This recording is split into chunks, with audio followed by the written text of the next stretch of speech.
You know, my friend was on a date the other day, and he said that they both had a really great time. He was funny, he bought flowers, he got dressed up, you know, the whole 9 yards.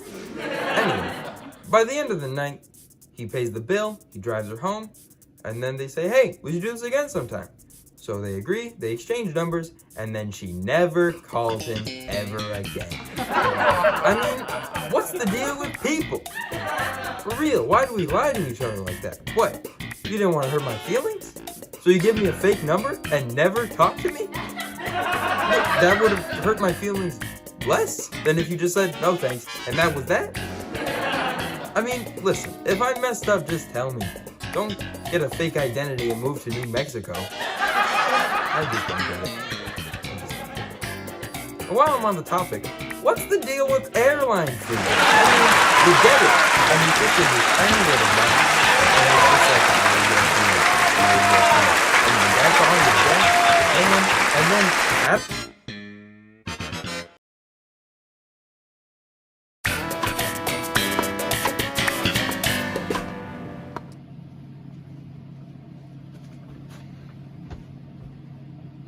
Man, this Superman guy is a real hero.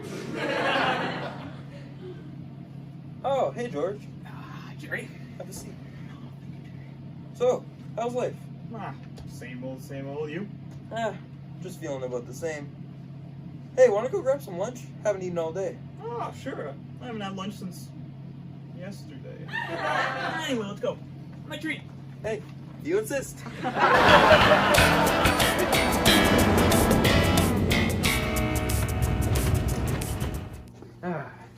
So George, how are things going? It's been so long since we've talked.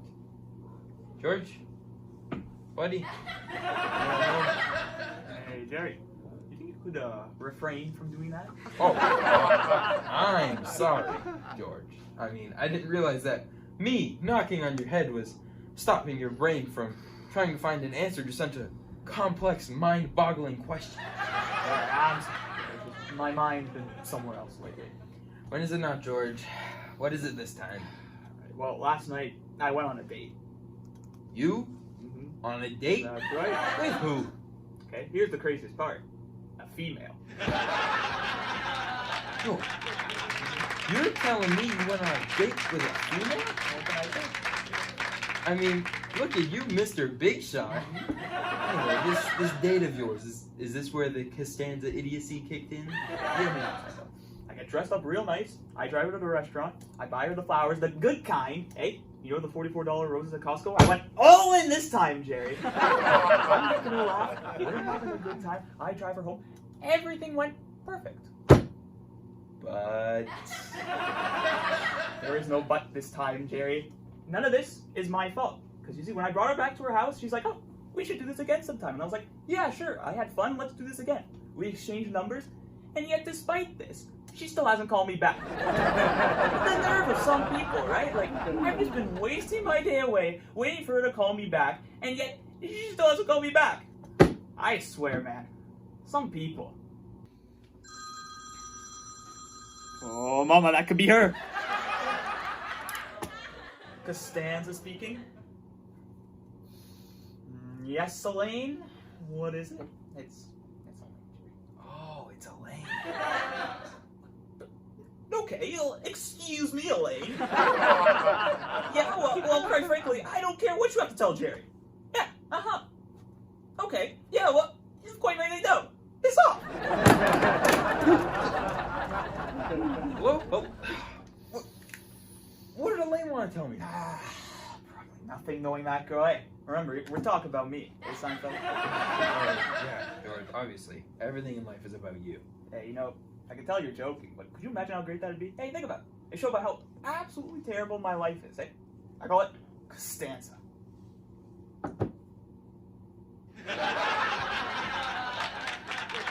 Alright, well, here's a crazy idea, George. Why don't you just call her? Me? Call her? Hey, and seem needy? I'm not needy. Okay, George. I'm not needy. You're not needy? You're not needy? You're the neediest person I know, and I'm a comedian. I don't care what you have to say about your little opinions. Exactly, you are a comedian. Everybody knows comedians aren't allowed to have rights or opinions. All you guys do is go, ha ha, yeah, and everybody else will, but then you get paid way too much money. Alright, listen. Now you're just being rude. That's it, Jerry. I'm going home. You can take your little opinions and you can shove them up your... Oh, at least that girl's the only one who thinks that way about me. Like I'm some kind of monster. Yeah, me, a monster.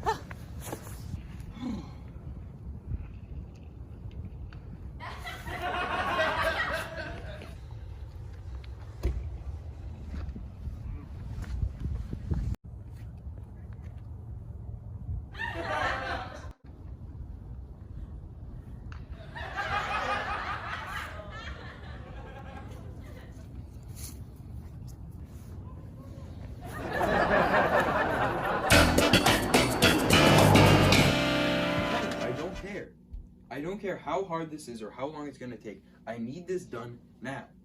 Okay? Okay. Alright, love you too, Mom. Some people just don't get it. Oh, hey George. Are you ready to apologize for your remarks? Oh, listen to me, Seinfeld. You know what? Quite frankly, I don't care what kind of snide remarks you have to make to me, because, you know why? I've hit rock bottom. It won't affect me anymore. So unless you're gonna give me a shovel so I can dig or a ladder for I can climb, I'm stuck. It is true what they say. We live in a society. George, what are you... We are living in a society, Jerry! No matter how hard you try, no matter how hard you try to please the common man, the singular overseer of my goodwill, it cannot be helped. You cannot do anything. Oh, no, Jerry. See, that girl outside that I went on a date with last night, she wasn't the only one who thinks that way about me. When I was walking outside, after we were in the diner, hey, I could see all these people looking at me, judging me, as if they knew everything about me. My hopes, my dreams, my ambitions. Let me tell you something, Seinfeld. Just because I'm a bald man in my 30s with a lazy eye who smells bad all the time, I'm not worth affection. People just need to realize that other people are more than their appearances. Like, I'm just like everybody else, eh? I'd be like, friends, family, job. I just want love, for the love of God, Seinfeld, I just want love! Tell me, David, why is it that I'm treated differently, eh? I just don't get it. Oh, George. You're telling me you're not needy?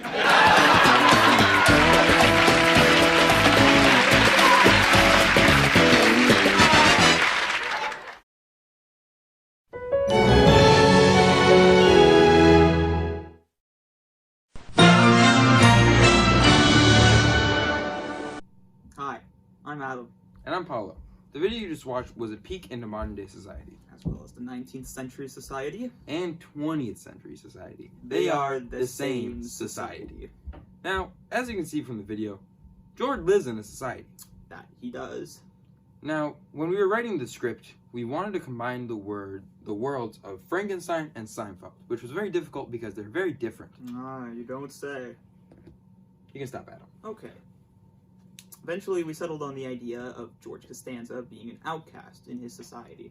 And this reflects the way that Frankenstein's monster is an outcast in his own society. For you see, Frankenstein's monster is what you would consider a monster in every sense of the word. He is a deformity, he's ugly, he's a wretch, if you will. And because of this, everybody perceives him to be a ruthless killing machine, if you will. But this could not be farther from the truth. In fact, Victor Frankenstein's monster, all he wants is to be loved. But unfortunately, due to his appearance, nobody can give him this love, not even his own creator. So, eventually, we decided to say that, hey, George is also, quote, ugly, and he smells bad, and he's a bald man, and he's a loser because he's in his 30s. And as such, you can tell that he is the true outcast in his society. And really, consider, George Costanza doesn't do anything wrong in the video. I mean, he treats his date respectfully, he doesn't bother anyone on the streets, and yet everybody looks at him as if he's a freak. Again, George does everything right, and yet the love that he so ardently desires cannot be reciprocated. Truly, we tried to connect these themes of Frankenstein into our video in a Seinfeld-esque way. Now, to sum this overall theme up, I wrote the last line of the video, which at first glance seems a bit off. It's just a quick, snarky joke that Jerry makes to George's huge mental breakdown of a rant. But I did it because I wanted to show the reactions of the townsfolk and of Victor Frankenstein and of society to Frankenstein's monster. You see, in the book, Victor Frankenstein is like, I hate you. And then the monster is like, why? He just wants love. That's all he wants. And then you look at George, and he's just explaining his whole situation. He just wants love in return, but no one loves him. And he complains about it, but yet again, society doesn't care. All that happens is Jerry says, quick joke, and then, haha, good one. And that's it. It's the end of the video. So that was really the theme that I was trying to convey. Excellent. Well, I'm Adam. I hope you enjoyed that video. And I'm Paulo. And remember, true knowledge is knowing that Victor Frankenstein is the real monster, not Frankenstein. What's going on, guys? It's your boy, Adam DePinto, and I just thought I'd clear up a little mistake in the video that I noticed during post-production. See, that quote you just heard Paulo say was not exactly correct, and I feel it's important to go over it more clearly. What we were trying to convey was something along the lines of, true knowledge is knowing that Victor Frankenstein is the name of the creator, but true wisdom is knowing that Victor Frankenstein is the real monster of his story. That's all I've got to say. Hope you all enjoyed Seinfeld to Frankensteinfeld. And Mr. Parent, please, I'm begging you, I'm on my knees, I am bowing to you. Please, for the love of God, do not fail us.